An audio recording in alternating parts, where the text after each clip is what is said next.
2 Junie. Ons kies Christus bo alles.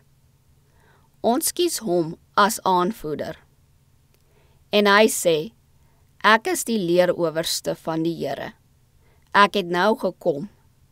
Toe val Josua met sy aangesig op die grond en buig hom neer en vra hom, wat wil my Heer aan sy diensknegt sê?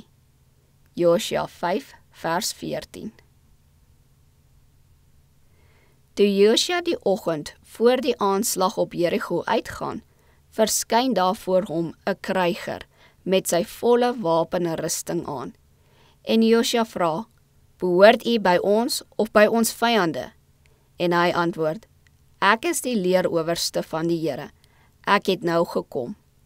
Was Josua se oë oop en kon hy die toneel verduur, sou hy die leerengele rondom die kinders van Israel gesien het, want die opgeleide leer van die hemel het vir Gods volk kom veg, en die leerowerste van die Here was daar om hulle aan te voer.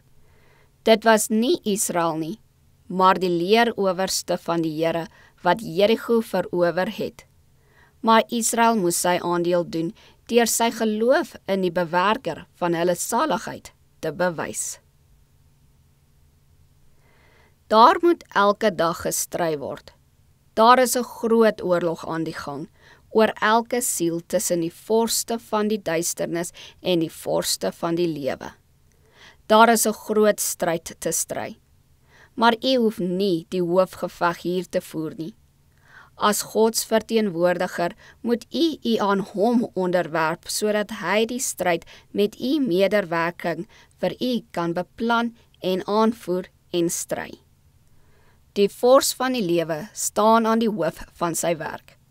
Hy sal u in die daaglikse stryd teen die eie ek bystaan, sodat u aan beginsels getrou kan wees, sodat die hartstogte wat u probeer verower, deur die genade van Christus oorwin kan word, sodat u deur hom wat ons lief gehad het, meer as oorwinnaar kan wees.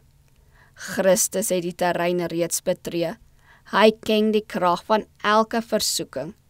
Hy weet presies hoe om in elke noodstoestand op te tree en hoe om u deur elke gevaarlike weg te lei. Hy wat sy kosbare lewe gegee het, omdat hy u liefhet en wil hê dat u gelukkig moet wees, sal as aanvoerder altyd aan u belange dink.